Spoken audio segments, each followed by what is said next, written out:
Hello guys, আপনারা সবাই কেমন আছেন? স্বাগত আমার এই চ্যানেলে। এই ব্লগটার সঙ্গে আপনারা থাকুন। Welcome to my all viewers and all YouTubers. সবাই এই ভিডিওটাকে স্কিপ না করে শেষ পর্যন্ত অবশ্যই দেখতে থাকো। গ্রাম বাংলার পরিবেশের মধ্যে থেকে পুকুরে মাছ ধরার আমেজটা কিন্তু সম্পূর্ণ অন্যরকম আমার কাছে। সেই নিয়ে আজকের এই ব্লগটা কিন্তু আপনাদের সঙ্গে শেয়ার করছি। সকাল সকাল উঠে কিন্তু পুকুরে জালটা নিয়ে বেরিয়ে পড়েছিলাম, আর দুটো বড় বড় মাছ তুলে এনেছি, একটা রুই মাছ আর একটা মনোপিয়া মাছ। আর সেটা কাটতেও বসে গেলাম। মাছ কাটার কিন্তু সেই রকম একটা অভিজ্ঞতা আমার মধ্যে নেই, কিন্তু মাছ কাটতে আমার হ্যাপি লাগে, খুব সুন্দরই লাগে। কোন পাশ দিয়ে কাটতে হয় সেটাও কিন্তু জানি না। আমার মা কিন্তু সম্পূর্ণ পরামর্শটা দিয়েছে যে এইরকম এইরকম করে কাটবি। প্রথমে মাছের আঁশগুলোকে সুন্দরভাবে ছাড়িয়ে নিয়েছি, তারপরে বঁটি দিয়ে মাছের পাখনাগুলোকে কেটে নিলাম। এরপরে কিন্তু মাছটাকে কাটবো। অনেকেই কিন্তু মাছ টাছ কাটে না বা কোনো জীব হত্যা করে না, কিন্তু আমি কিন্তু আমি এই পাপ কাজের সঙ্গে সম্পূর্ণভাবে জড়িয়ে পড়লাম। ওপাশে রান্নাঘর থেকে কিন্তু আমার স্ত্রী জলদি জলদি করে তাড়া দিচ্ছে যে জলদি জলদি করে মাছগুলো কাটো, আমাকে তাড়াতাড়ি রান্নাটা বসাতে হবে। কেননা আমার বাবা একটু তাড়াতাড়ি খেয়ে নেয়, 12:30টার দিকে তার খাওয়া কমপ্লিট হয়ে যায়, তার জন্য তাদের রান্নারও একটু জলদি আছে। অবশ্যই তোমরা ভিডিওটাকে লাস্ট পর্যন্ত স্কিপ না করে পুরোটা দেখতে থাকো, কিভাবে মাছগুলো কেটে আমি সুন্দর করে পিস তৈরি করলাম এই প্রথমবার মাছ কাটতে বসে।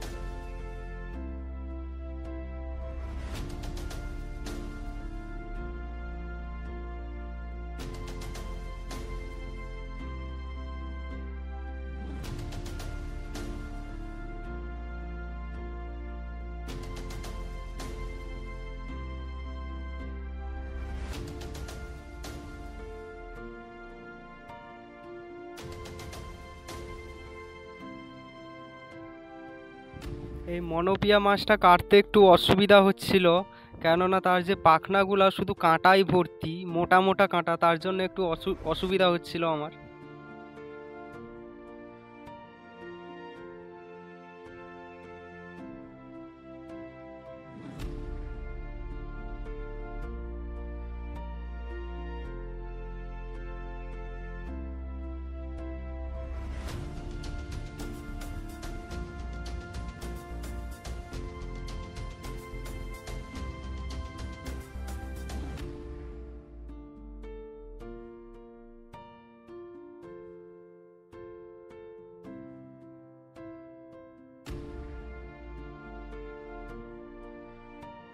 আমাদের ঘরে পুকুরে কিন্তু প্রত্যেক দিন জাল ফেলে মাছ তুলে আমার বাবা, কিন্তু আজকে উনি ঘরে নেই। উনি একটু কাজের সঙ্গে জড়িত আছেন, তার জন্য আমি মাছ তুললাম পুকুর থেকে, আর সেটা আজকে কাটতেও বসে গেলাম প্রথমবার।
আপনাদের অনেকেরই মনে হয় ভিডিওটা দেখে একটু রাগ হচ্ছে বা হিংসে হচ্ছে, কেননা হিংসে নয়, অবশ্য একটু রাগ হচ্ছে। কেননা আপনারা ভাবছেন হয়তো এই দুটো মাছ নিয়ে এতক্ষণ বসেছে শুধুমাত্র হয়তো ভিডিও করার জন্য, এতক্ষণ ধরে দুটো মাছ করছে, কিন্তু না, আসলে আমি সেই রকমভাবে মাছ কাটতে পারি না, তার জন্য দুটো মাছ আমার এত টাইম লাগছে কাটার জন্য।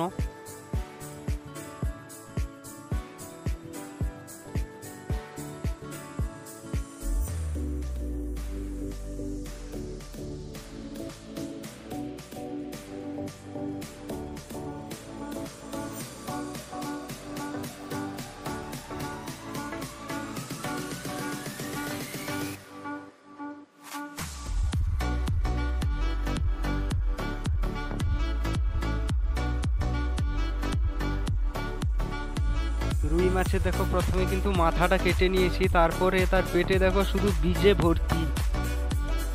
আর মাছের বীজ খেতে আমার খুবই ভালো লাগে, আর কার কার ভালো লাগে অবশ্যই একটু কমেন্টে জানিয়ে দিও।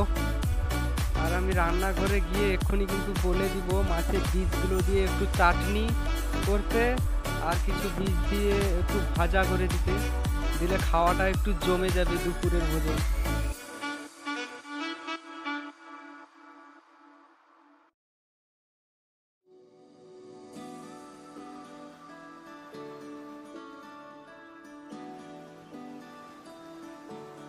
হিসাব মতন করে মাছের পিসগুলো কিন্তু এবার কাটা শুরু করে দিয়েছি, কেননা আমার ঘরে 7 জন খেতে হিসাব মতন 14-15 পিস মতন বেরোলে হয়ে যাবে। একটা মাছে তো 14-15 পিস বেরোবে না, কেননা আমার কাছে দুটো মাছ আছে, দুটো মাছে 14-15 পিস আরামসে হয়ে যাবে।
দেখো পেছন থেকে কিন্তু আমার পুচকুটা চলে এলো মাছ কাটা দেখার জন্য, আর ভিডিও করার জন্য ক্যামেরাটা যে সামনে বসে আছে সেটা দেখে সে আরো আনন্দিত হয়ে গেছে।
মাছ কাটাটা কিন্তু শেষ হয়ে গেল, আর আমার যেটা টার্গেট ছিল 14-15 পিস মতন বের করব, হিসাব করেও দেখে নিলাম 15 পিস হয়েছে পুরো। তো বন্ধুরা এই পর্যন্তই কিন্তু আমার আজকের এই ব্লগটা, অবশ্যই লাস্ট পর্যন্ত দেখার জন্য ধন্যবাদ, থ্যাংক ইউ, চ্যানেলের সঙ্গে থাকবেন।